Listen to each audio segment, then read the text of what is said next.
Bonjour, merci d'être venu. Donc aujourd'hui, je vais excusez-moi, résumer le cours. Donc, vous m'arrêtez quand vous voulez, s'il y a des questions. Donc, on va faire surtout la deuxième partie, celle qui est plus à l'examen. Mais évidemment, tout est un peu pertinent dans le sens où vous ne pouvez quand même pas oublier tout ce qui a été vu à la première session, la première partie de la session pour la deuxième. Donc, bonjour à ceux qui viennent d'arriver, là, Émile, Amélie, Antoine. Donc, tout d'abord, commençons par, salut Jérôme, commençons par ce qui a été fait plus naturellement, c'est-à-dire de commencer par découvrir empiriquement qu'est-ce que c'est les lois de la thermodynamique. Donc, je vous rappelle que comment est-ce qu'on mesure d'abord? Donc, si on veut mesurer l'énergie interne d'un corps, on fait du travail et puis on peut ensuite caractériser donc l'énergie du corps en faisant du travail en fonction d'un paramètre thermométrique qui va devenir la température absolue et puis donc en fixant les autres variables. Donc, on sait ce que c'est un travail, on sait comment donc mesurer l'énergie. Évidemment, il y a un zéro d'énergie qui est arbitraire, hein. Mais une fois que ça est fait, là, on peut mesurer la chaleur aussi. C'est-à-dire qu'une fois qu'on a caractérisé un système de référence en fonction de ce paramètre thermométrique, ensuite, on peut les mettre en contact thermique. Donc, par exemple, mettre un autre corps ici avec un thermomètre et puis un autre thermomètre ici, un paramètre thermométrique. Et puis, les laisser atteindre l'équilibre thermique. Puis ensuite, on pose conservation d'énergie, c'est-à-dire que notre système qui a été calibré a perdu de l'énergie ou en a gagné, puis donc il faut que ça vienne de l'autre. Donc tout ça, ça fait appel aussi au concept d'équilibre thermodynamique qu'il a fallu finalement accepter comme une hypothèse en un certain sens.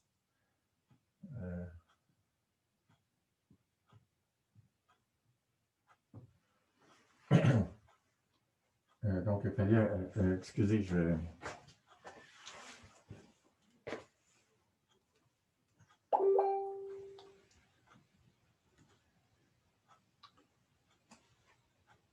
donc, je voulais juste vérifier que je n'avais pas de courrier électronique ouvert, mais en tout cas, il y a des notifications quelconques qui arrivent, excusez. Donc, voilà, cette notion d'équilibre thermodynamique est vraiment fondamentale à tout ce qu'on a fait. Il faut que ça existe. Donc, l'équilibre thermodynamique, si on laisse un système à lui-même, un système isolé à lui-même suffisamment longtemps, il atteint l'équilibre thermodynamique, c'est-à-dire que les quantités observables ne changent plus en fonction du temps, du moins en moyenne. Puis, plus on prend une sous-partie grande du système, plus les fluctuations sont petites, donc plus les quantités deviennent indépendantes du temps. Ensuite, comment est-ce qu'on a trouvé la température absolue empiriquement? Bien, ça, c'est en comparant des modèles théoriques pour des systèmes simples et puis aussi en comparant aux machines. Alors, donc, avant d'arriver aux machines, je vais simplement faire la liste des lois de la thermodynamique. Donc, la première loi nous dit qu'il existe une fonction énergie qui est conservée si on tient compte de la chaleur, fonction d'état. Puis l'autre, la deuxième loi, ça nous dit qu'il existe une fonction appelée entropie qui, pour un système isolé, ne peut qu'augmenter. Alors, considérons tour à tour différents cas.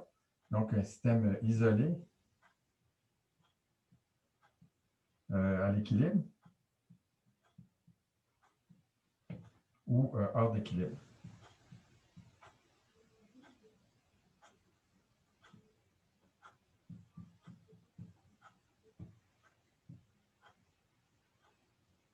Ou un système en contact quelconque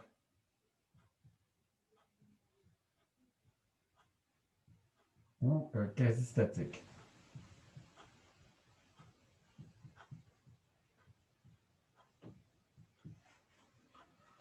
Donc, pour un système à l'équilibre, l'énergie, donc cette fonction d'état est une constante. Et puis à l'équilibre, l'entropie aussi est une fonction d'état qui ne varie pas. Par contre, si le système n'a pas encore atteint l'équilibre, le système est isolé, mais pas encore atteint l'équilibre, ben, l'énergie, elle est constante, mais l'entropie ne peut qu'augmenter ou rester la même. Comme on a vu, si on enlève une contrainte macroscopique à un système isolé, l'entropie augmente. Maintenant, si on a un contact quelconque, le changement d'énergie interne, c'est la chaleur absorbée moins le travail fait par le système. Et puis, dans le cas d'un réservoir, hein, c'est seulement dans le cas d'un réservoir, delta S est égal à Q sur T. Donc, pour le réservoir, on suppose que le réservoir est à l'équilibre. Le système, lui, peut changer de façon un petit peu n'importe quoi.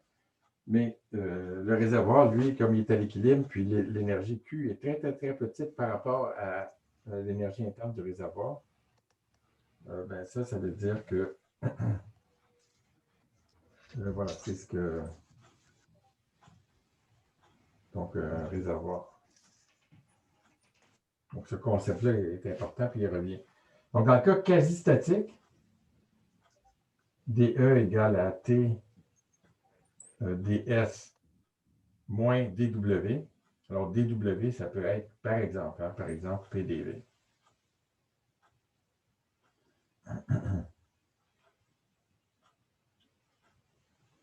Et puis, voilà, ds, justement, TDS est égal à la chaleur absorbée.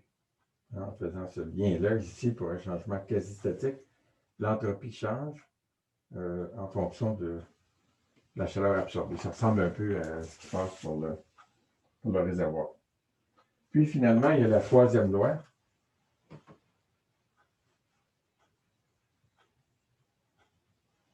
qui nous dit que dans la limite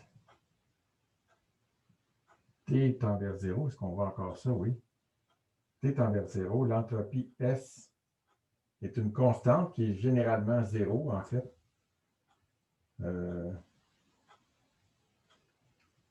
Indépendante des paramètres externes.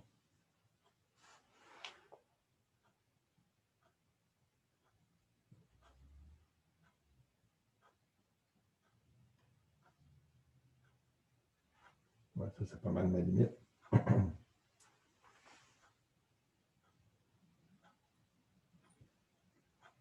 Ça va?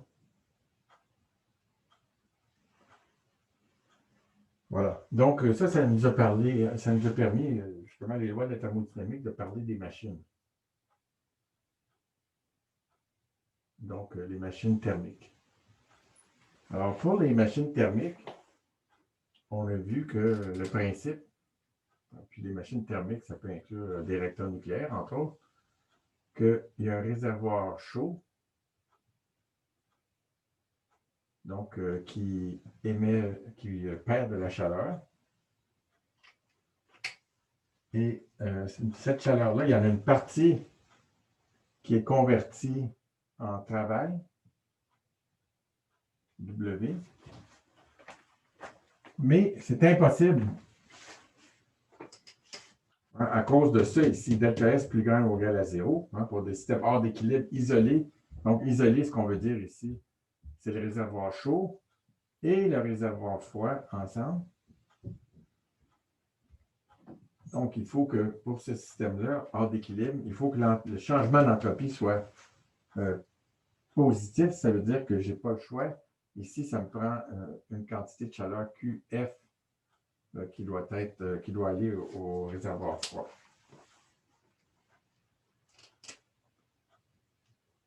Q chaud.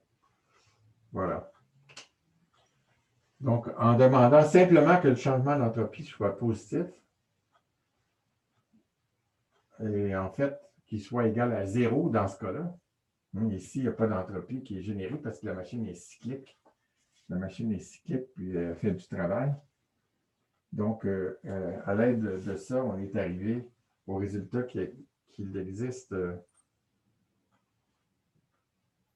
une efficacité maximale.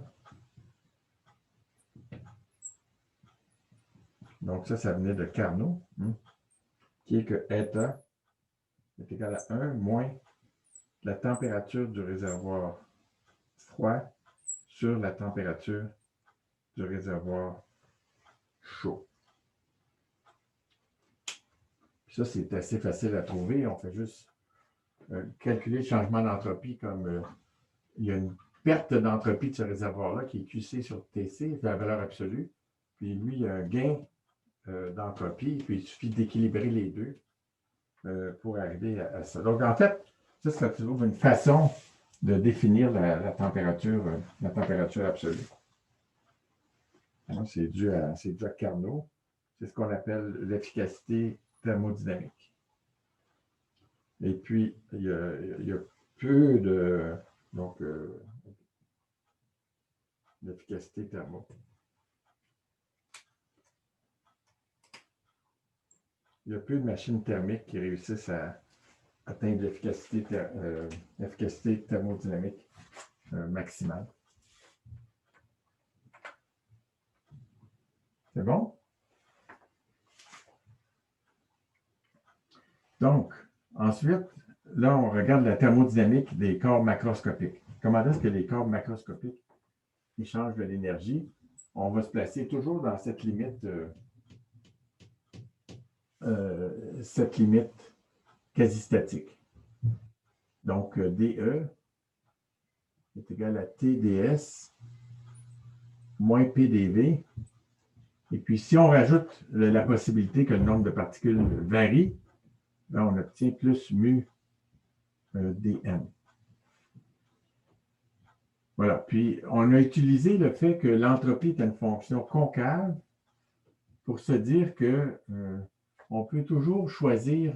Donc, ici, vous voyez, si je choisis SVN, ben, l'énergie E est fixée. Et puis, j'obtiens la température, la pression et le potentiel chimique comme des dérivés de l'énergie. Dérivés de l'énergie, dérivés partiels par rapport à S. Pression dérivée partielle par rapport à V. Potentiel chimique dérivé partiel par rapport à N. Maintenant, je pourrais, plutôt qu'utiliser S, je peux utiliser T comme variable indépendante. D'accord? Plutôt que d'avoir SPN, je pourrais avoir TP mu. Je peux laisser l'équation sous cette forme-là, puis ça va marcher. J'ai juste à me souvenir que si j'utilise la température plutôt que l'entropie ici comme variable indépendante, donc, puis je regarde V et N, ben à ce moment-là, quand j'ai des DS, partout les DS, il va falloir que je les écrive comme DS des T, dt, donc à V et N constants, plus ds dv à T et N constant, dv, plus ds dmu à T et N constant.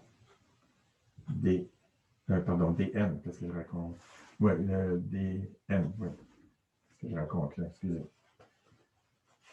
Donc, Vn, j'ai gardé ça comme variable indépendante. Donc, ds dn, température et volume constant, dn. D'accord? Puis là, je peux continuer à travailler. Et voilà.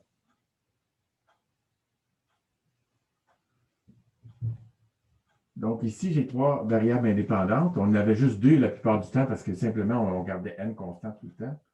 Donc, ici, j'ai 3 variables indépendantes, mais je peux choisir n'importe quelle comme variable indépendante. Il suffit de faire ces changements-là ici lorsque je décide de changer de variable. Autrement dit, ça, c'est la physique.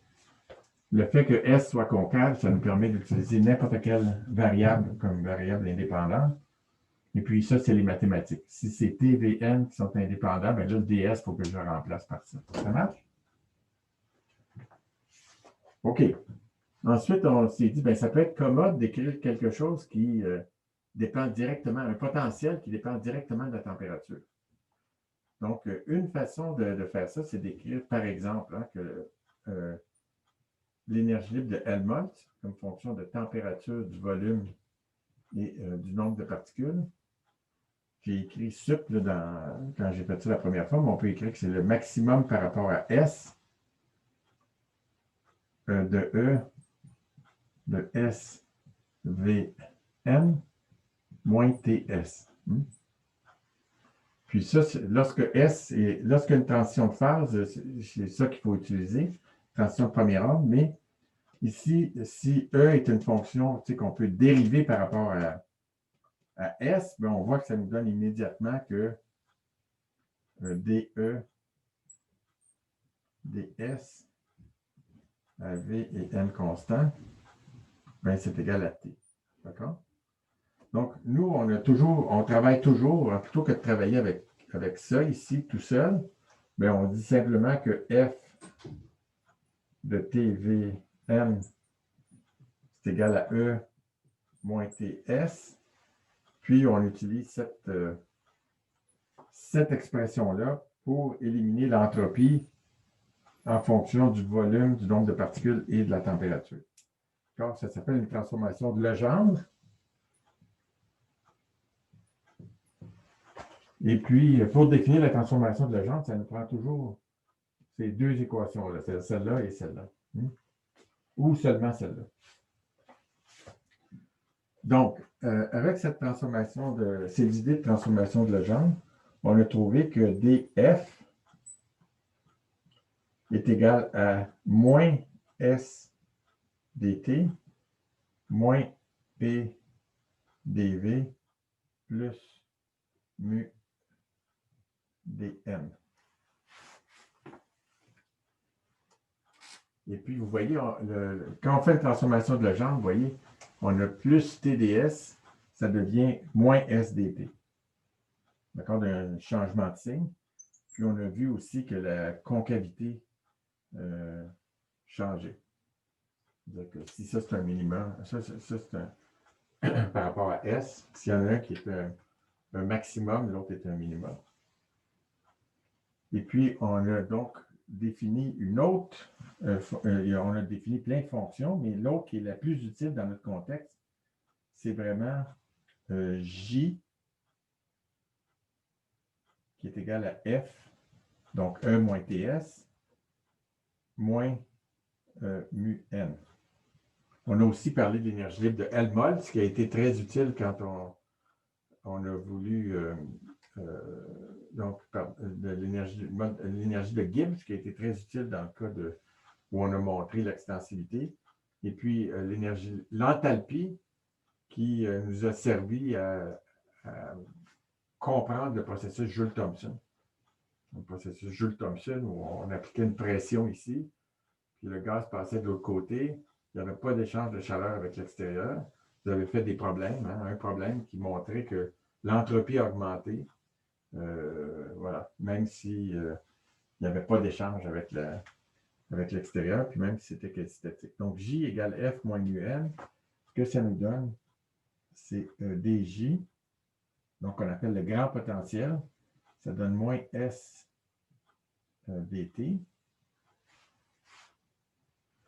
Moins P dV moins N dmu. Voilà. Ces deux potentiels-là nous ont été très, très utiles dans ce qu'on fait par la suite au chapitre 6 et 7.